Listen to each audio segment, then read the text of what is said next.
They called him the man the police couldn't catch, a shadow that turned an entire city into a battlefield.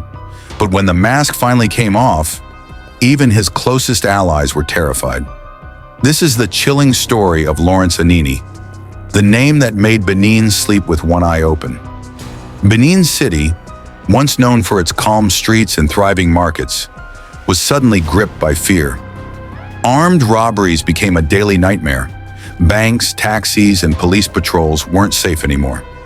Every evening, as the sun disappeared behind rust-colored rooftops, whispers spread, "Anini is out again."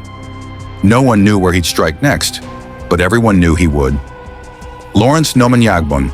Anini wasn't born a monster. He started small, a taxi driver running local routes in Benin. But greed, power, and a twisted hunger for control soon drove him to darker roads.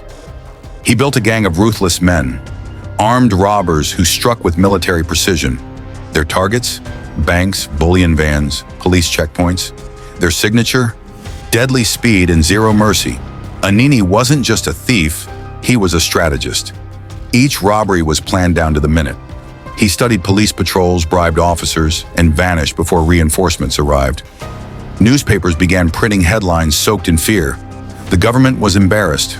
Even the police seemed powerless. Rumors spread that Anini had inside help, that someone deep within the force was feeding him information. Then came the shocking part. Police officers were being gunned down, and their weapons stolen to be used against their own men. The city turned silent at night. Doors bolted, radios lowered.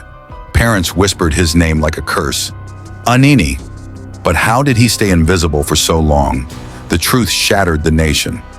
When Anini was finally captured, shot in the leg, and dragged into custody, a familiar face was exposed as his closest ally, DSP George Iyamu, a senior police officer. The very man meant to hunt him had been protecting him all along. The betrayal was deeper than anyone imagined. Files were missing, patrols were misled, and every time the police closed in, Iyamu tipped him off. For months, the city's terror had been inside the system itself. When the truth came out, Anini was executed by firing squad. His reign of terror ended. But the scars he left on Benin remain. Many still wonder, was Anini truly the mastermind, or just a pawn in something much bigger? What if there were others, still hiding in plain sight? What do you think? Was Anini a criminal genius, or the face of a corrupt system that used him and threw him away? Share your thoughts in the comments, because some say, evil doesn't die, it just changes its name.